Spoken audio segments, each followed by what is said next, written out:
It is now 8:30. Good Wednesday morning. Welcome to the WLBB Community Voice on News Talk 1330 FM 106.3, streaming live online at newstalk1330.com. And this morning we are on the News Talk 1330 WLBB Facebook page streaming. Thank you to Joel for that. And Joel, I've already looked at the lights once this morning.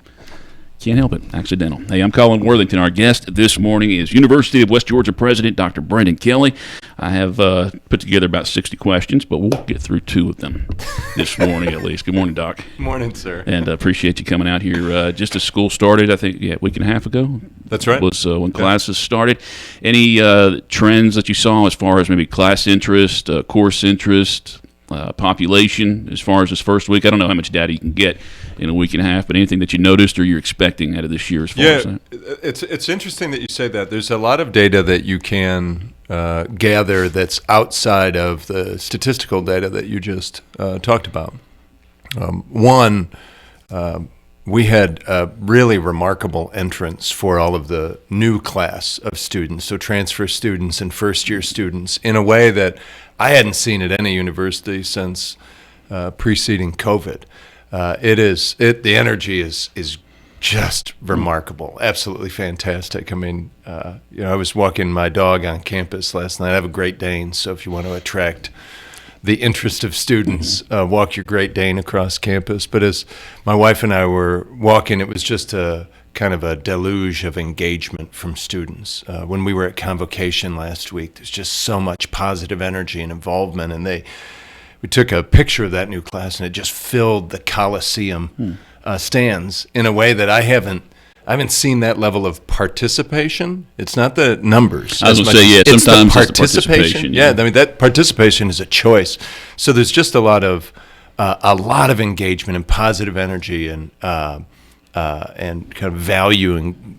Let's call it a glad to be there, which is inspiring. How many programs are currently being offered at UWG? And I asked this because West Virginia University last week, the only real college in the state, they're getting rid of a bunch of programs. It's just really disappointed to see. And I guess I'm kind of worried it's going to affect the football team and the basketball teams. I'm a little worried about that too, I know, selfishly. But how many programs are currently being offered at University of West Georgia, and how do you guys evaluate what you want to keep for the next year? And Yeah, it's a great question, and we don't do it year to year. I mean, we have over 100 academic programs at the university, and bear in mind we have a huge selection of undergraduate programs and graduate programs because we are nearing 30% graduate students at the master's, specialist, and doctoral level. And that's all based on a demand economy. I think higher education over the last 100 years was designed around maybe what do we want to offer or what should we offer? And the world's just changed, especially the state of Georgia. There are so many gaps in the talent needs of Georgia that universities have to meet. Nursing shortage, educator shortage. We are trying to run toward each of those. I mean, we have 70,000 positions right now, today, open in the state of Georgia that are just in computing and cybersecurity. And we don't produce enough graduates as a university system of Georgia to meet that need. So we've really leaned into partnerships with industry to determine what it is that they need, and not just tomorrow, but 5 years from now and 10 years from now, so that we're turning out the type of talent that they're going to hire. Because I don't know any students who don't want to graduate from the university, either undergraduate or from their graduate degree, and see economic improvements in their life and be able to unfurl a really rich career. And that means us giving them the programs that are going to match the demands in the world. So we go through a process all of the time evaluating where our programs in terms of student credit hours, what are students running toward, running after, where are there gaps or obstacles for students, so that we might, we can remove anything that is artificially impeding their success in a particular academic program. And yes, from time to time, we have to eliminate something because it's not the right program anymore. Yeah, if nobody's taking advantage of it. Yeah, and West Virginia University, they put some things in place over the last few years to prepare for something that didn't end up coming. And when you do that, you get out in front of your skis a little bit. We don't run our business that way at the University of West Georgia.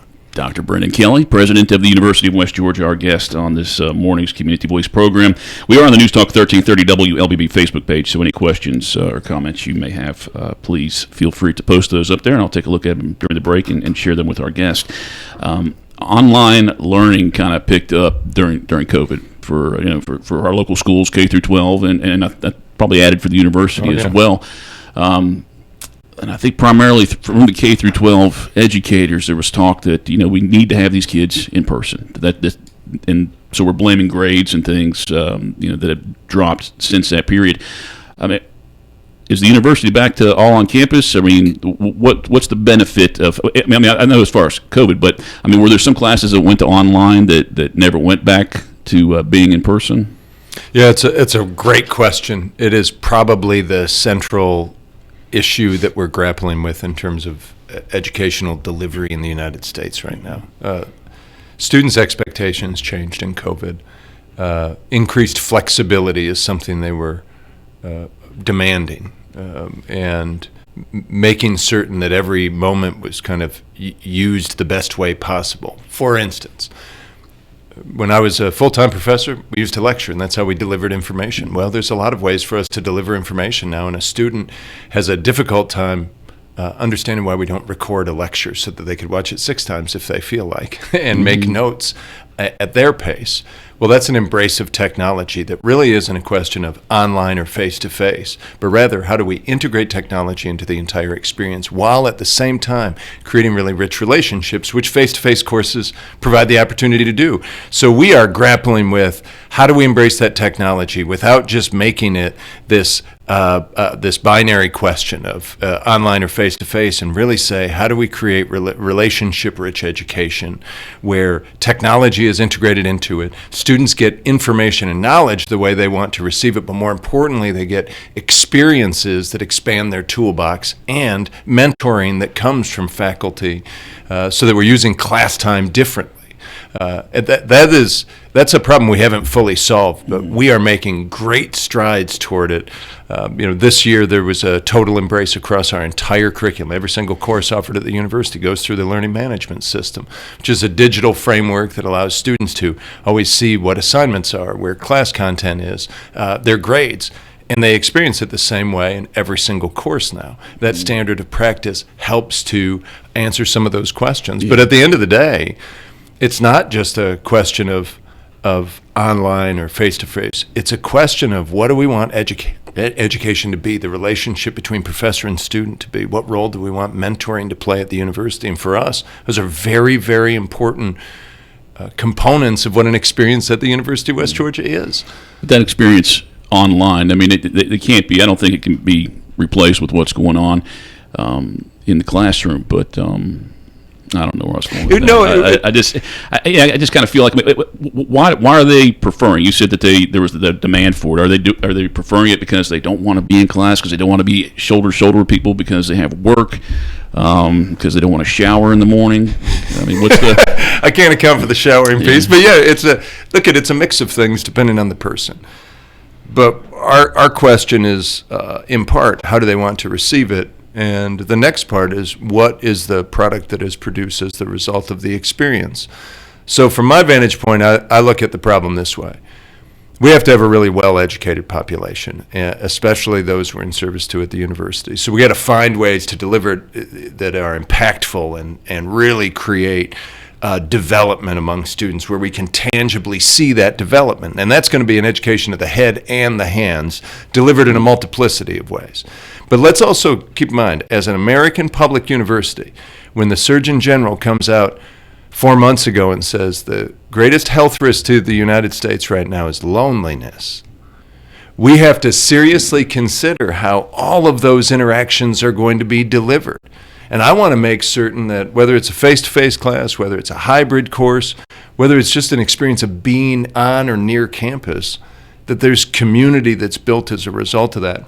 Your first question about the energy on campus, kind of how things are starting in the year, that's the thing that we're noticing. There is a craving for that sense of community. And that's why I lashed down to participation versus the student population at that point. Time right now is 8:40. Let me ask you one more question before we go to the break. And I did kind of talk with you about this after the show I guess you're here maybe in January, the Board of Regents is allowing you to apply for college without presenting the SAT tests. And that's going to go through at least not just this year, but next year as well. How have you seen that affect the campus and applications? Can you say if you think it's a good thing or a bad thing? Because, if maybe students who aren't ready are applying and they're spending that money and... Yeah, the policy of the Board of Regents right now is with a threshold. So if you have a 3.2 or higher, you do not have to take the SAT to apply to the University of West Georgia. And with each of the 4 sectors in the university system of Georgia, that threshold is different. But the economy inside the state of Georgia has to be compared with the one out of state. We're a border county in Carroll County with Alabama. Alabama universities are not requiring, at least many of them are not requiring testing. So that's really where your competitive rub comes in. And we have seen a number of students going to and taking advantage of some of those opportunities in Alabama. That being said, the policy of the Board of Regents right now is much more flexible than the alternative, which is no thresholds and all, and everybody has to take the SAT. So we're grateful for that approach. There was but initially there wasn't a threshold, right? Well, the first 2 years? Yeah, initially during COVID, we removed that requirement, but that's passed since, and they are reevaluated on an annual basis, and right now we're in a 2-year evaluation period. Time right now is 8:41. We're going to take our first break here. Our guest this morning, Dr. Brendan Kelly, President of the University of West Georgia. We'll take that first break and come back with more Community Voice after this. The Entrepreneur Scholar Journey at Oak Mountain Academy is designed to provide students with a clearly defined curriculum-based track to acquire essential knowledge and skills for success in business and leadership.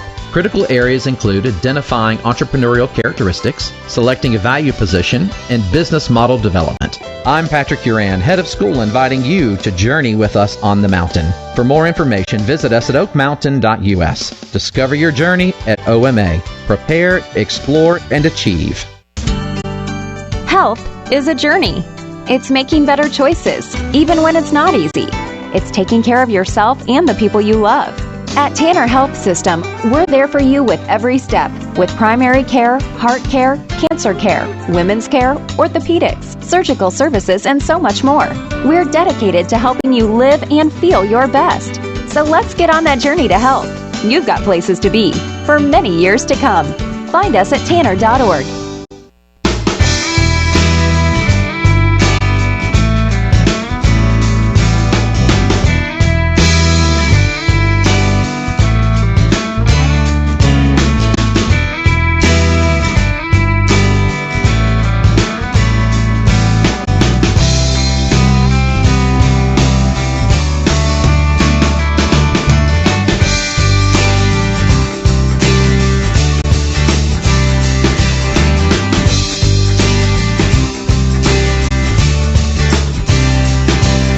Hey, 43, welcome back to the WLBB Community Voice on News Talk 1330 FM 106.3, streaming live online at newstalk1330.com. And this morning we are on the News Talk 1330 Facebook page. Already a few people that we see have checked in this morning. We got Bob Uglin. Good morning, sir. Meredith Brunin. Dresha Billups and Colton Campbell watching us this morning. So good morning to all of you guys. Our guest this morning is President of the University of West Georgia, Dr. Brendan Kelly. Retention and graduation rates. And tell me if this is accurate. According to the National Center for Educational Statistics, a student is considered to have graduated on time if they complete their degree within 6-year period. That's correct. From starting. Okay. Where is UWG's rate? And is that a big deal? Like if it's 45, 47%, is that a big deal? Because because then you got to study on why they left. Did they go get a job? Did they actually fail? Yeah, it's a great question. So we would also define that inside of the university system of Georgia is did they transfer to another USG institution and graduate from there? Because but that leaves you hanging, and that affects your stat. It does. A different school, okay. It does, but then we can recalculate it with the USG and say, well, we all collectively did our jobs, right? Students go through all kinds of different chapters in their life, and we want to make sure we have all of the right scaffolding to meet those. But for us, when I came to the University of West Georgia, our graduation rate was lower than the national average, and we went why would we be lower than the national average? So we set some metrics. One, to get our retention rate up, and retention it can be defined by every single segment of student, but the federal government and state government define it as first time in college students returning first fall to second fall, and that's where your retention rate comes. So it's at census in their second year. And that is fed by your retention rate between fall and spring. And I will tell you that for years and years and years at UWG, we had lost about 10% of our students from fall to spring every year. And it was just kind of a regular accepted reality. We did not accept that as a reality as a leadership team, because we viewed us as creating that result instead of it occurring by some natural process. And this past year, we were able to very strategically and very intentionally get that down to 3.2%. Now, any university in the country is going to lose a certain number of students from fall to spring. 3.2% I was really, really proud of. And then when we came from fall to fall, when I started at UWG, I believe our retention rate was about 67%. Fall to fall, and the national average is 76. So you're transposing those numbers. We set the goal that we were going to hit the national average, and then we would reset the goal. And when I gave my university address a week or so ago, I had announced then that as of that day, we were at 75.98%. And that is a big deal.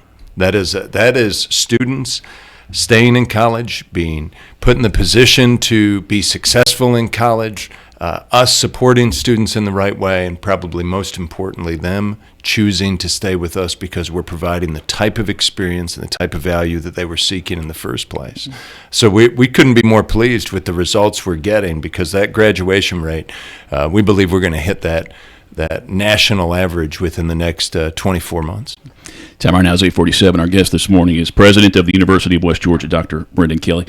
What do you think is the image of University of West Georgia outside of West Georgia, and and within the community that you guys serve? be it Coweta or Carroll County. What do you think is the perception? And I ask this because when I talk about the West Virginia University.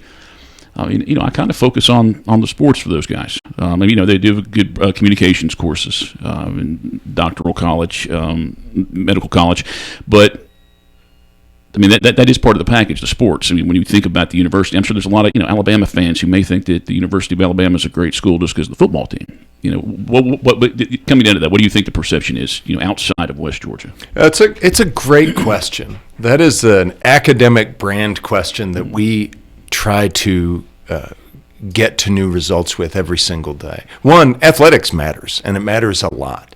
And my wife and I go and meet every single team every year. We know all of the student athletes that represent the University of West Georgia, and that is because they are ambassadors in ways that other students don't have the opportunity to be. And the demands on a student athlete are really, really intense, and we want to make sure that we're a support system for them.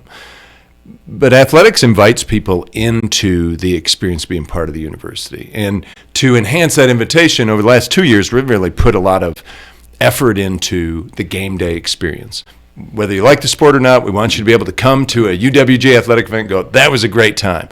I'm not a football fan or I'm not a basketball fan, but I had a great time. And we were voted the best game day experience in football in the state of Georgia last year, which I couldn't have been more pleased about because that was a testament to us providing the type of experience that people wanted to run to.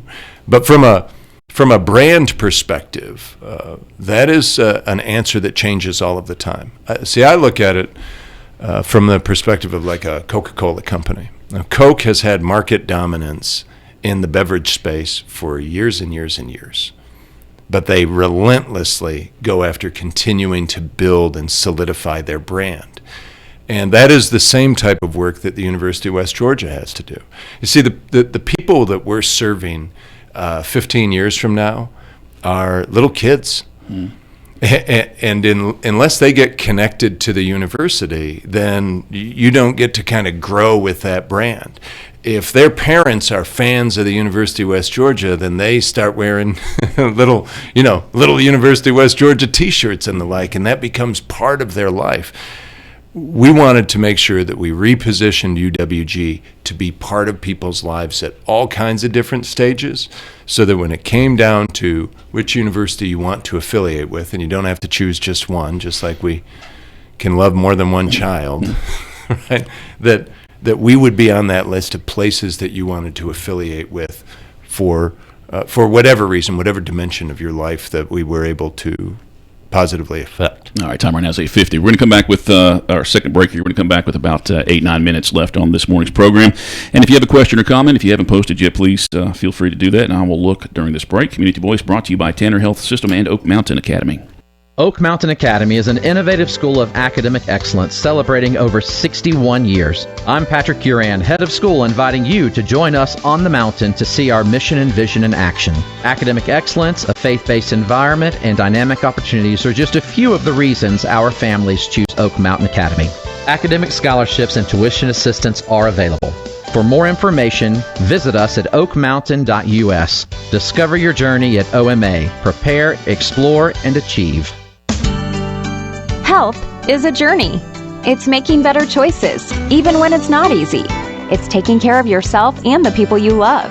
At Tanner Health System, we're there for you with every step, with primary care, heart care, cancer care, women's care, orthopedics, surgical services, and so much more. We're dedicated to helping you live and feel your best. So let's get on that journey to health. You've got places to be for many years to come. Find us at tanner.org.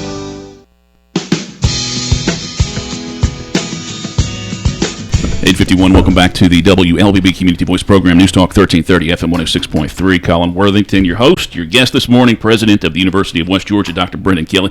I want to at least try and get, I got to get 3 questions. You're right, you called it, 3 questions. All right, let me start off with this one here. According to an article in Money Magazine this year, a college degree long landed as a crucial rung on the ladder of the American dream, no longer worth it for most Americans, according to a survey, and the steep cost of attendance and dwindling faith in a secure job for grads are to blame for the plunging confidence in 4-year degrees. What do you say about that? Yeah, I would tell you that one, survey research is attitudinal, so it kind of measures how people feel about something. It doesn't measure whether it's true or not. I spend a lot of time with CEOs of many companies, organizations, superintendents of school systems, presidents of hospitals. The value of higher education has not diminished at all. In fact, in a more complex and technologically advanced world, it is only becoming more important. What that experience contains and how we deliver it is the work that we have to do as university administrations and faculty and staff members to make sure that we're meeting those demands and ensuring that every single year in a changing world we're creating value for students. And what value is today and what value was 10 years ago can be different, and that just changes the work that we have to do. But a less educated population doesn't make for a stronger American economy. Artificial intelligence has, we've been talking a lot about that over the last 3 or 4 months, it seems, just picking up a lot more. And how it's going to affect us in the future. I mean, it's going to be a big part of our lives in the future. Have you had conversations yet with administration or professors about how, how teachers will, if they'll discuss it, if it's going to be part of the curriculum? Are you worried about professors using it to zip through some easy quizzes? And then, just as important, how about students using it to write these 20-page reports that they can just get done in 5 seconds? Yeah, it's really interesting. So AI, like so many other technologies, is just part of our life now, and we have some really creative faculty members who, for instance, are teaching writing, and they assign 2 essays, write one with ChatGPT and write one otherwise, and then we're going to evaluate them to see if we can identify the differences. And you can. AI has many, many limits. It does not replace. It doesn't replace human intelligence. Warren Buffett said that they asked him, what do you think about artificial intelligence? Is that going to change your business? And Warren Buffett goes, I'm pretty happy with, regular human intelligence. We've done okay with that.